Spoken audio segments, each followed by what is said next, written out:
Hello, it's Dave. It's August the 26th. It's about 6:14. By the way, if you're wondering why sometimes the focus is a little off when I do my own video of me talking and looking into the camera, this phone that I got has been rigged by the secret police so that I can't just hit a button and have it flip around and view me like this. I have to flip the phone around. They've jacked the whole phone. Anyway, what I want to show you is there's about 300 people that have been removed forcibly from my life because of the secret police in Canada. What I want to show you is what they're trying to do is now isolate me even more completely by allowing me no emotional connection of any kind at all, no contact with any human of familiarity. The danger, of course, like I was warned years ago, was to isolate me so much so that no one knows who I am, no one has any recollection of me, that they can put me in a position where I disappear from the planet and no one knows.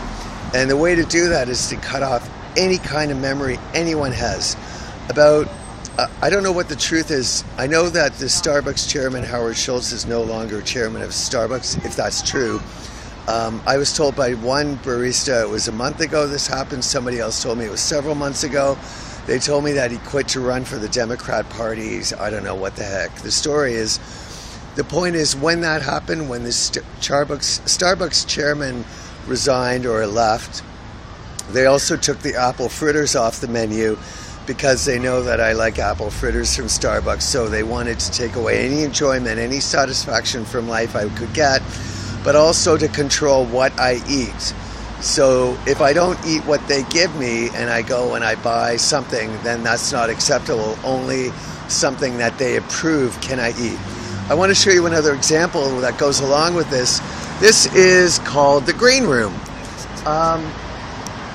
It's in downtown Vancouver, and the Green Room sold marijuana, and I have a doctor's note from my medical doctor that approves and supervises my marijuana use for PTSD. But this unfortunately has closed. I was in here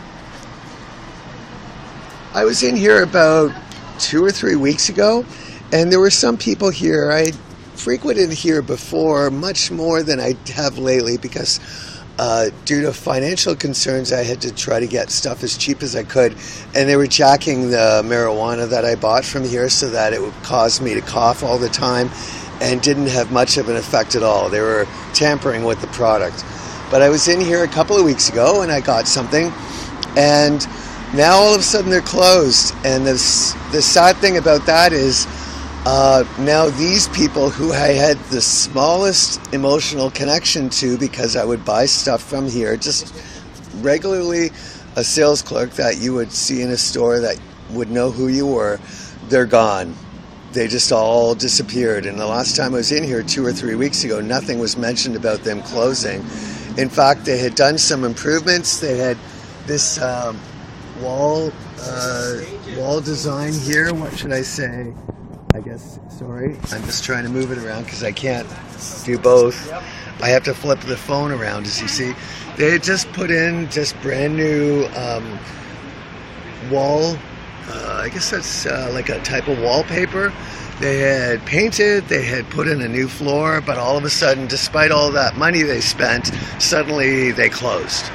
So they're closed because I knew some of the people in here and I actually liked them and we got along really well, and I smiled when I saw them.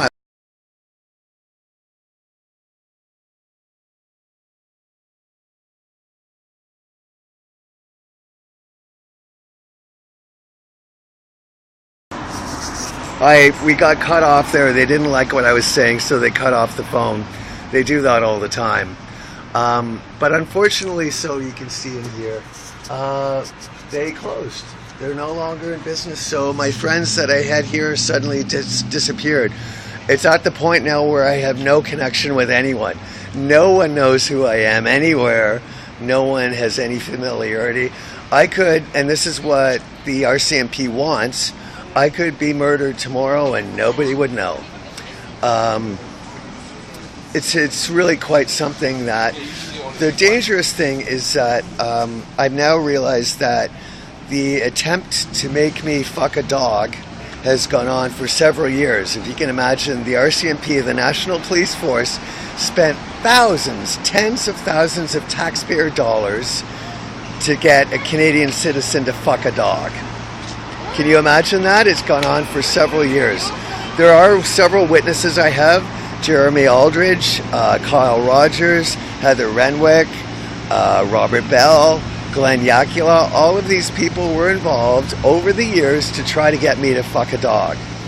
The thing is, once I think that they realized that might have not worked. They tried several times and the temptation didn't work because I don't fuck dogs.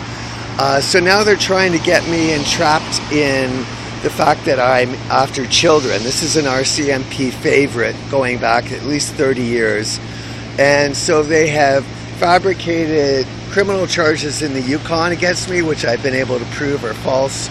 And they're still after me.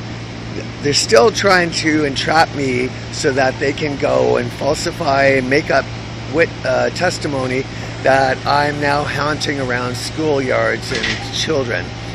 I find this insulting, of course. Oh, there we go. There's some sound explosions there for you. There you go. Did you hear that one? There you go. Did you get that one? Fuck you, RCMP. That's done to terrorize you every single day, every hour of every day. RCMP Commissioner Cunt Lucky will terrorize you. Let's put that aside and control that, shall we?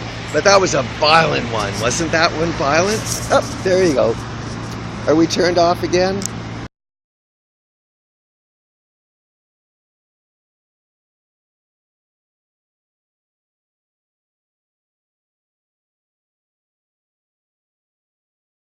Oh, sorry about that. The RCMP turned off the camera, so that's the second time now.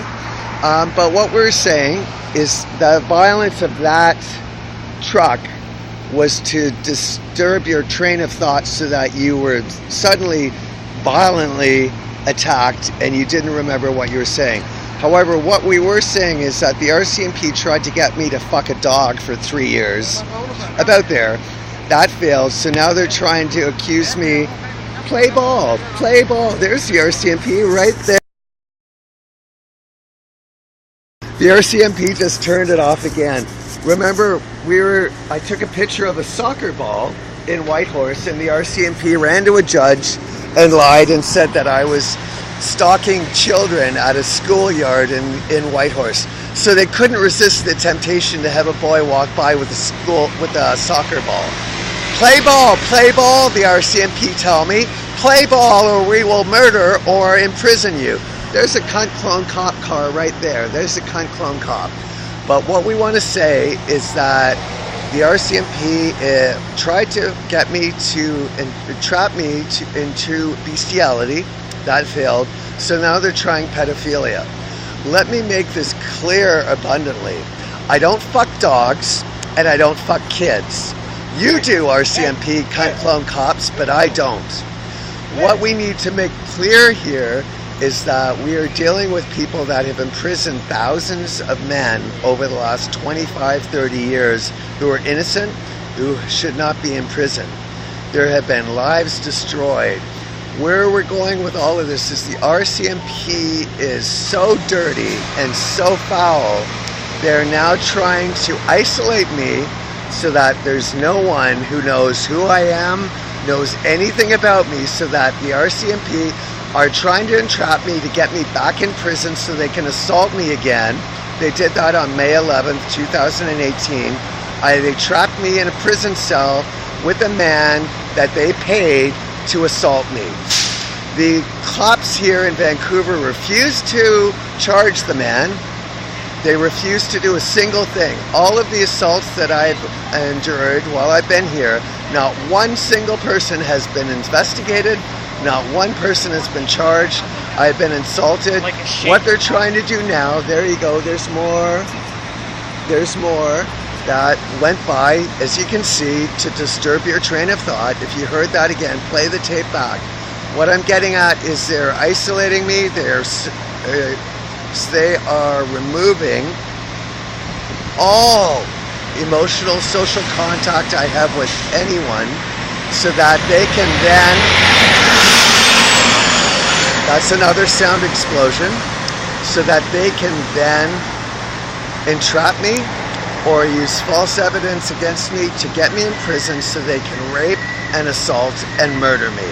The RCMP has two goals: imprison me or murder me. Either one of the goals will satisfy, just as long as my voice is permanently silenced so they can get away with all of their crimes. That's the reality I face. The green room was one example. Starbucks is another. The more examples I have, I will show you.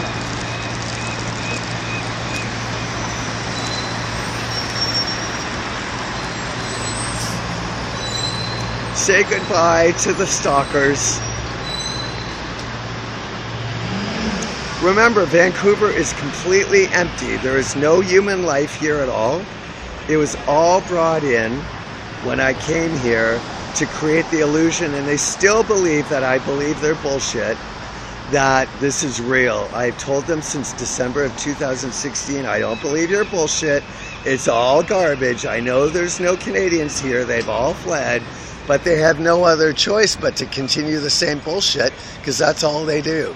What I'm saying is that I am under extreme threat now. I have been isolated. I have no social contact. The minimal knowledge of anyone knowing that I'm on the planet is diminishing by the day. The whole reason is to entrap, imprison, assault, and murder. It's August 26, 2018. Not one goddamn cop in this city or this country right now is honest or has any ethical principles at all. They're all dirty fucking liars. They will entrap and murder and imprison your son and daughter just as quickly as they did me.